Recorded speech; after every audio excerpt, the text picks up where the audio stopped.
सोचिए आप अपने पूरे परिवार के साथ छुट्टियां मना रहे हैं, ना कोई टेंशन ना कोई प्रॉब्लम, सिर्फ खुला समंदर, ठंडी हवा और सुकून। लेकिन अगर मैं आपसे कहूं कुछ ही घंटों में ये समुंदर पूरी दुनिया के लिए एक सबसे बड़ा खतरा बन जाएगा, तो आप यकीन करोगे? कहानी शुरू होती है एक नॉर्मल फैमिली से। टॉम एक एक्सपीरियंस्ड ओशियन एक्सप्लोरर है, उसकी पत्नी जूलिया और उसके दो बच्चे कैसी और बेन। ये लोग कैरेबियन ओशियन के बीच अपनी प्राइवेट बोट पर हैं। ट्रिप का रीजन भी खास है, आज बेन का बर्थडे है।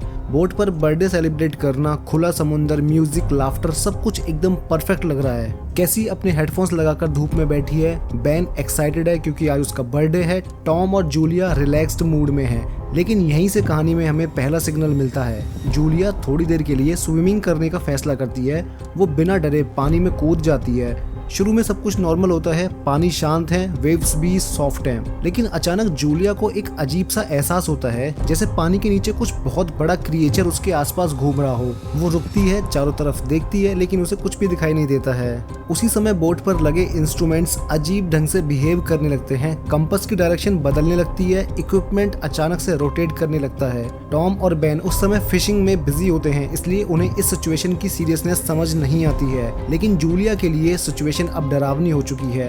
अचानक जूलिया को लगता है कि पानी उसे पीछे की तरफ खींच रहा है। ये कोई नॉर्मल वेव नहीं है। वो जितना बोट की तरफ आने की कोशिश कर रही थी, उतना ही उससे दूर जाने लगती है। वो जोर जोर से टॉम को आवाज देती है, लेकिन डिस्टेंस बढ़ता जा रहा था। कैसी अपने हेडफोन लगाकर बैठी थी, उसे भी कुछ सुनाई नहीं दे रहा था। बेन और टॉम अभी भी फिशिंग में लगे होते हैं। किस्मत से टॉम को जूलिया की आवाज हल्की सी सुनाई देती है। वो तुरंत मुड़कर देखता है और बिना सोचे समझे पानी में कूद जाता है। बेन जल्दी से बोट के इंजन को स्टार्ट करता है और किसी तरह बोट को जूलिया की तरफ मोड़ देता है। आखिरी मोमेंट पर टॉम जूलिया को पकड़ लेता है और वो डूबने से बच जाती है। बोट पर लौटने के बाद टॉम कैसी पर गुस्सा करता है। वो कहता है कि मैंने कहा था जब भी कोई स्विमिंग करने जाए तो कम से कम एक इंसान उस पर नजर रखे। कैसी सॉरी बोलती है और वो कहती है कि मैंने हेडफोन्स लगा रखे थे।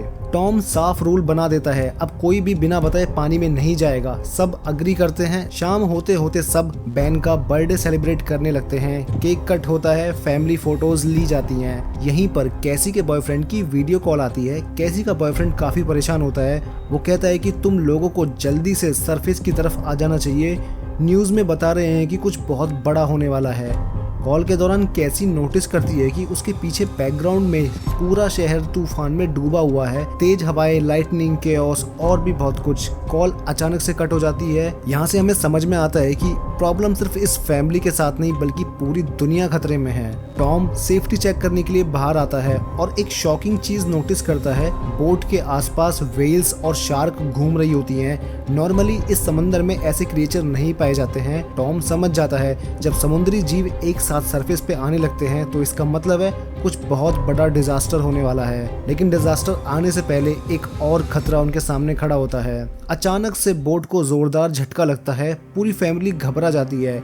टॉम पानी के अंदर जाकर चेक करता है और देखता है बोट के नीचे बहुत बड़ा डेंट आ चुका है। ये डैमेज किसी शार्क के टकराने की वजह से हुआ था। इंजन बहुत बुरी तरह से डैमेज हो चुका है। अब बोट मूव नहीं कर सकती है। टॉम अपनी फैमिली को सच्चाई बताता है कि अब हम आगे नहीं जा सकते हैं, बोट यहीं पर फंस गई है। फिर भी टॉम खुद को संभालते हुए कहता है कि ये इलाका एक शिपिंग रूट के अंडर आता है, इसलिए उम्मीद है कि कोई ना कोई जहाज उन्हें देख लेगा। तभी अचानक सभी देखते हैं कि आसमान से एक बहुत बड़ी चीज उनकी तरफ गिर रही है।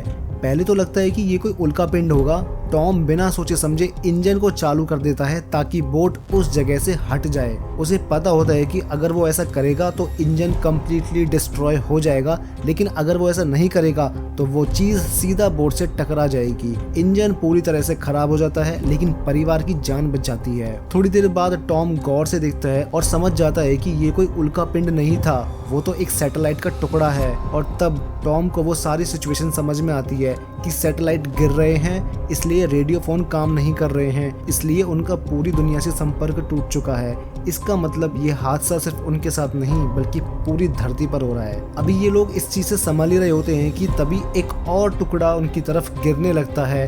अब बचने का कोई रास्ता नहीं होता है। टॉम सबको लाइफ जैकेट पहनने के लिए कहता है और सभी बोट के अंदर नीचे चले जाते हैं। बोट बहुत जोर से हिलने लगती है। जूलिया अपने दोनों बच्चों को कसकर पकड़ लेती है और तभी एक और धमाका होता है।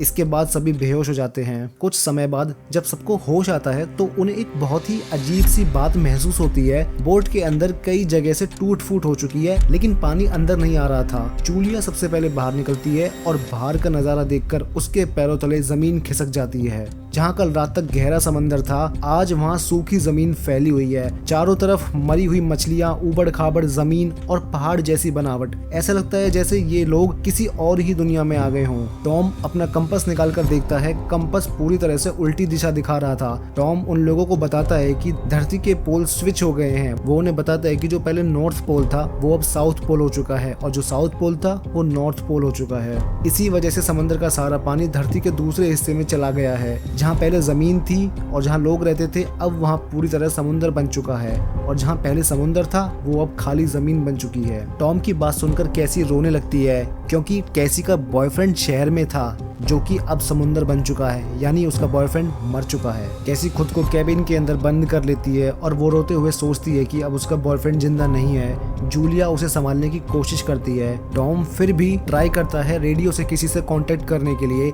सबको लगता था कि कोई रिप्लाई नहीं आएगा, बट फॉर्चुनेटली उनका किसी से कांटेक्ट होता है। ये आवाज एक सबमरीन के कैप्टन की है जिसका नाम नाटो होता है। वो बताता है कि वो भी इस हादसे से गुजरा है, लेकिन सबमरीन में होने की वजह से वो बच गया। वो कैप्टन उन्हें बताता है कि ये जो पोल्स स्विच हुए हैं वो एक हफ्ते बाद वापस अपनी जगह आ जाएंगे, यानी कि एक हफ्ते के अंदर अंदर वापस से समुद्र का पानी इस जमीन पर आ जाएगा। लेकिन जब वो वापस आएगा तो उसकी लहरें पहले से भी ज्यादा खतरनाक होंगी। वो कैप्टन उन्हें बताता है कि अगर तुम्हें जान बचानी है तो कोशिश करो जितना ऊंची जगह पर जा सको जाओ।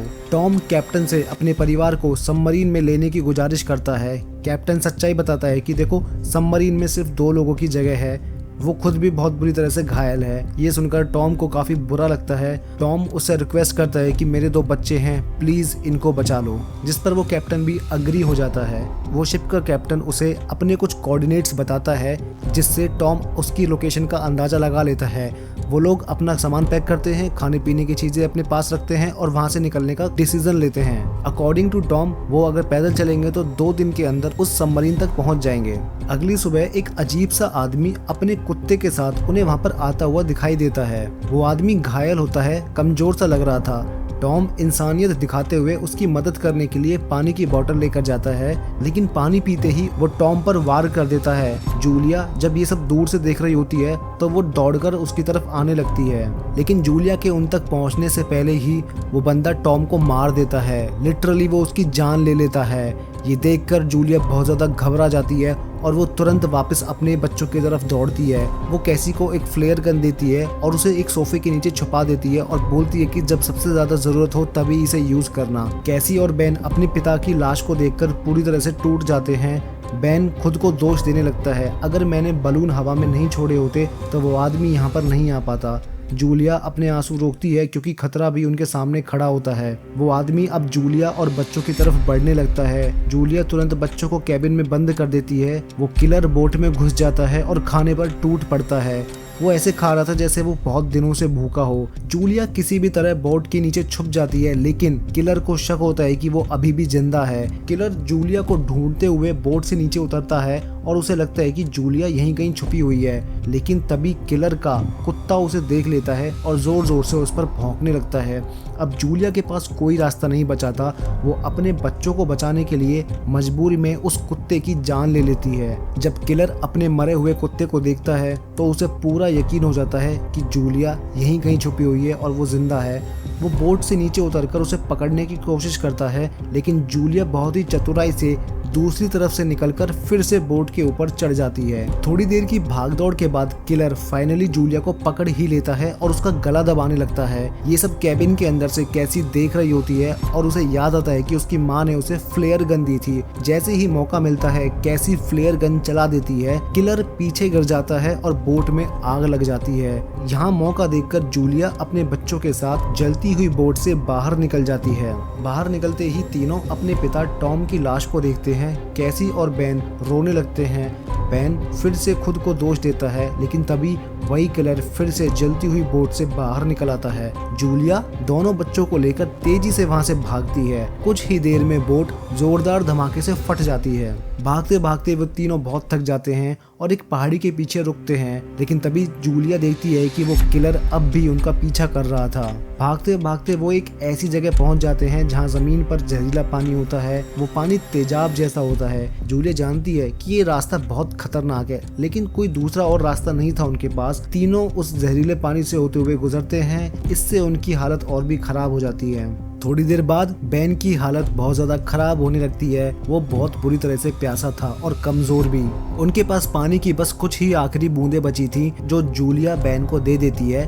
कैसी हिम्मत हारने लगती है और कहती है कि पता नहीं सबमरीन मिलेगी भी या नहीं, लेकिन जूलिया सख्ती से उसे कहती है कि हम चलते रहेंगे, मुझे पता है मैं तुम्हें बचा लूंगी। आगे बढ़ते हुए उन्हें एक पुराना टूटा हुआ हवाई जहाज दिखाई देता है जो कभी समुद्र में गिरा होगा। तीनों उसी के अंदर छुप जाते हैं। रात हो चुकी थी। थकान की वजह से कैसी और बेन सो जाते हैं। जूलिया अपनी फैमिली फोटो देखती है और वो टॉम को याद करती है। रात में कैसी की आंख खुलती है और वो देखती है कि वो किलर फिर से उनके पास आ गया है। कैसी सोने का नाटक करती है। जैसे ही किलर पास आता है, जूलिया पीछे से उस पर हमला कर देती है और आखिरकार उसे जान से मार देती है। सुबह जब वो उठते हैं तो देखते हैं कि किलर की लाश को किसी समुद्री जीव ने खा लिया था। इससे उन्हें समझ आ जाता है कि आसपास और भी खतरनाक जीव मौजूद हैं।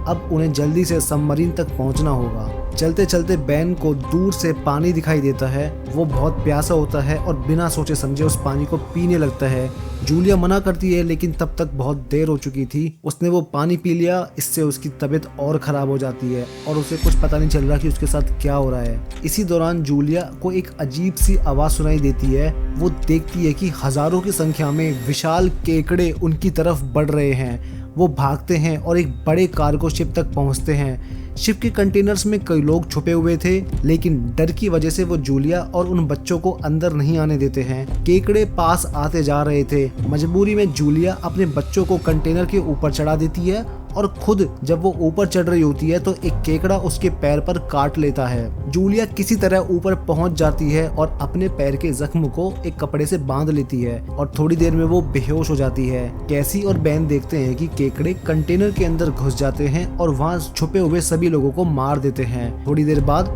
जूलिया को होश आता है। बच्चे खाना और हथियार ढूंढ कर लाते हैं। जूलिया फिर से कैप्टन से संपर्क करती है। कैप्टन बताता है कि उसके ऊपर भी इन समुद्री जीवों ने हमला कर दिया है और वो बहुत देर तक नहीं बच पाएगा, लेकिन वो आखिरी बार फ्लेयर गन से इशारा करता है ताकि सबमरीन की डायरेक्शन पता चल सके। वैसे तो सबमरीन बहुत पास में थी, लेकिन वहां तक पहुंचने के लिए उन्हें एक पहाड़ को क्रॉस करना था।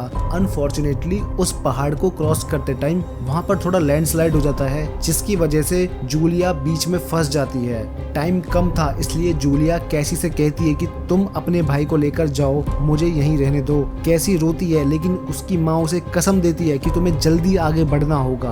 कैसी ऐसा ही करती है। सबमरीन के पास पहुंचकर कैसी और बेन देखते हैं कि कैप्टन बहुत ज्यादा घायल हो चुका है। कैप्टन उनसे कहता है कि सबमरीन में 3 लोग जा सकते हैं, क्योंकि मेरा बच पाना बहुत मुश्किल है, तो मुझे तो यहीं छोड़ो आप। ये सुनकर कैसी को अपनी माँ की याद आती है। वो तुरंत दौड़कर जाती है और जूलिया को वहां से बाहर निकालने की पूरी कोशिश करती है। जूलिया भी घायल थी, उसके पैर पे चोट लगी थी। जैसे तैसे करके जूलिया कैसी की मदद से वहां से बाहर निकल आती है। केकड़ों का सैलाब उनकी तरफ बढ़ रहा होता है। वो दोनों बच्चे और जूलिया अपनी पूरी जान लगा देते हैं और जल्दी से सबमरीन के अंदर घुस जाते हैं। वहां पर हजारों की संख्या में वो केकड़े उन पर अटैक कर रहे थे। एज यू नो, कैप्टन ने बताया था कि जो पोल हैं वो 1 हफ्ते के अंदर वापस से अपनी डायरेक्शन में आ जाएंगे, बट वो 1 हफ्ते नहीं बल्कि सिर्फ 2 दिन के अंदर अपनी ओरिजिनल पोजीशन पे वापस आ जाते हैं। और तभी वहां पर एक बहुत ही विशाल समुद्र की लहर आती हुई उन्हें दिखाई देती है। वो लहर उन्हें अपने साथ बहा ले जाती है। सबमरीन जोर से टकराती है, जिसकी वजह से वो तीनों बेहोश हो जाते हैं। और जब उन्हें होश आता है तो वो देखते हैं कि उनकी सबमरीन एक तबाह हुई शहर में आकर रुक गई है, जहां पर चारों तरफ कोई भी इंसान जिंदा नहीं था। धरती पर से इंसान का नामो निशान मिट चुका था, लेकिन ये तीनों यहाँ पे जिंदा हैं और इंसान को फिर से जन्म दे सकते हैं। गाइज, अगर तुम्हें ये वीडियो अच्छी लगी हो तो इसे लाइक करना। ऐसी और मूवी एक्सप्लेनेशन के लिए चैनल को सब्सक्राइब भी कर लेना।